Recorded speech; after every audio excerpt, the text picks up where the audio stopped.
तो क्या आप भी चाहते हैं कि आपका बच्चा मध्य प्रदेश के किसी टॉप प्राइवेट स्कूल में पढ़े, और वो भी बिना एक भी पैसा खर्च किए? जी हाँ, ये बिल्कुल मुमकिन है। आज हम इसी के बारे में बात करने वाले हैं।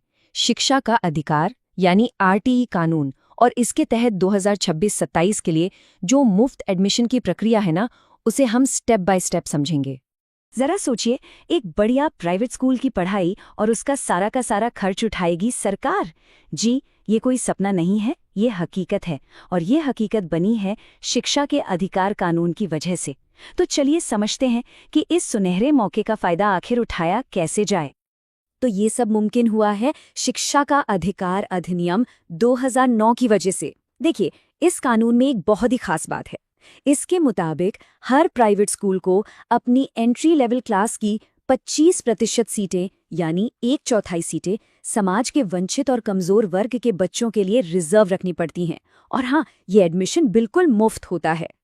तो सबसे पहला और सबसे जरूरी सवाल यही आता है कि भाई, इस स्कीम का फायदा आखिर कौन कौन उठा सकता है।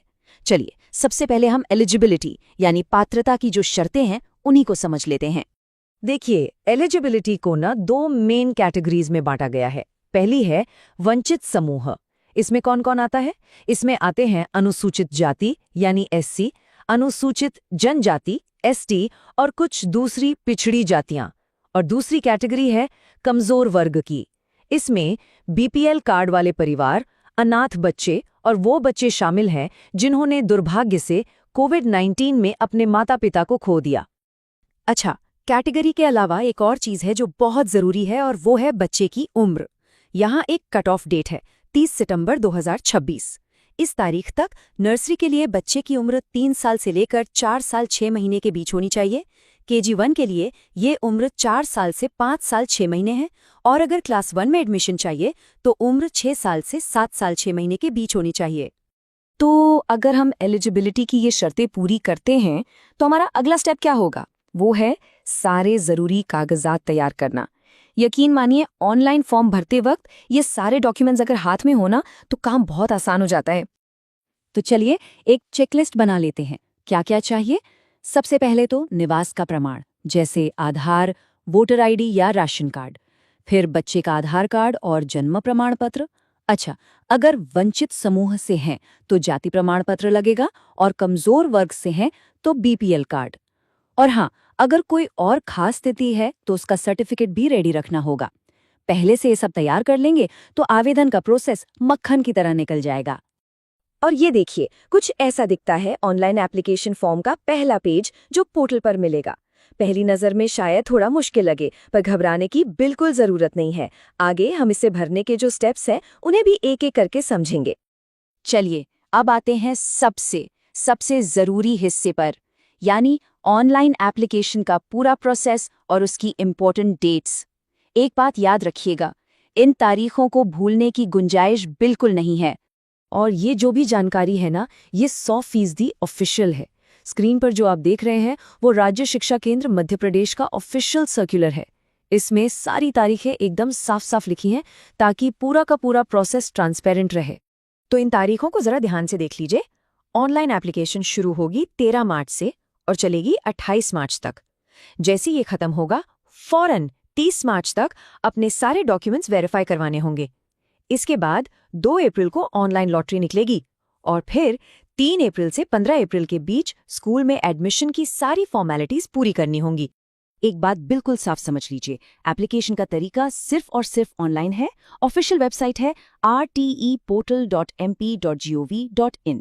इसके अलावा कोई भी कागजी फॉर्म या ऑफलाइन तरीका नहीं चलेगा। ये पूरी ऑनलाइन प्रक्रिया है ना, बस 4 आसान से स्टेप्स में हो जाती है।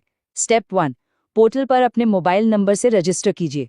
स्टेप 2, बिल्कुल ध्यान से सही जानकारी के साथ फॉर्म भरिए। स्टेप 3, अपनी पसंद के स्कूल चुनिए। कम से कम 3 और ज़्यादा से ज़्यादा 10 स्कूल चुन सकते हैं। और स्टेप 4, सब कुछ एक बार डबल चेक करके फॉर्म सबमिट कर दीजिए। और हाँ, रसीद को सेव करना या उसका प्रिंट आउट लेना बिल्कुल मत भूलिएगा। तो फॉर्म तो सबमिट हो गया, अब क्या काम खत्म? जी नहीं, काम अभी खत्म नहीं हुआ है। असल में इसके बाद के 2 स्टेप्स सबसे ज्यादा क्रूशल हैं। पहला डॉक्यूमेंट वेरिफिकेशन और दूसरा लॉटरी।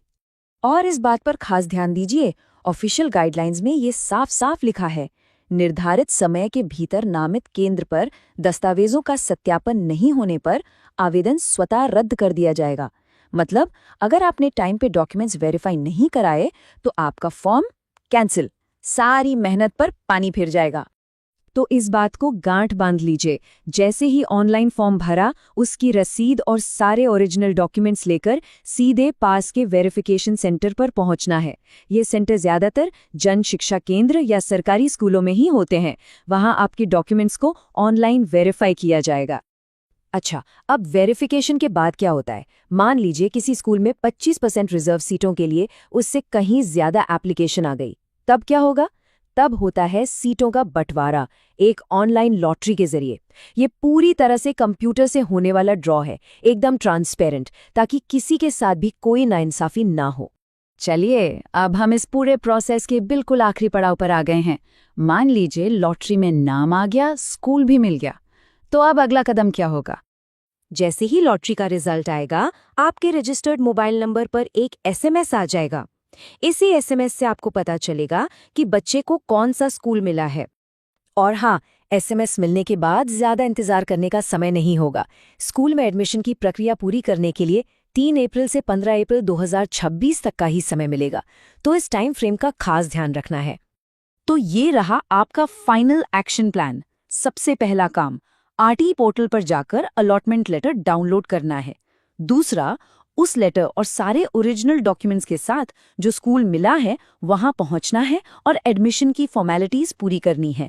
और तीसरा और बहुत जरूरी, स्कूल जो मोबाइल ऐप बताए उसके जरिए एडमिशन को रिपोर्ट जरूर करना है। तो इस पूरी बातचीत का निचोड़ क्या है? बस 2 बातें हैं जो एक सफल आरटीई एप्लीकेशन की गारंटी हैं। पहली, पूरी तैयारी, और दूसरी, बिल्कुल सही समय पर एक्शन। अगर सारे कागजात पहले से तैयार हैं और हर तारीख का ध्यान रखा जाए तो इस मौके का पूरा फायदा उठाया जा सकता है। और आखिर में बस एक सवाल, ये पूरी प्रक्रिया सिर्फ एक फॉर्म भरने तक सीमित नहीं है। ये एक बच्चे को एक बेहतर भविष्य देने का रास्ता है। तो क्या ये वो सुनहरा मौका है जिसे हाथ से जाने देना चाहिए?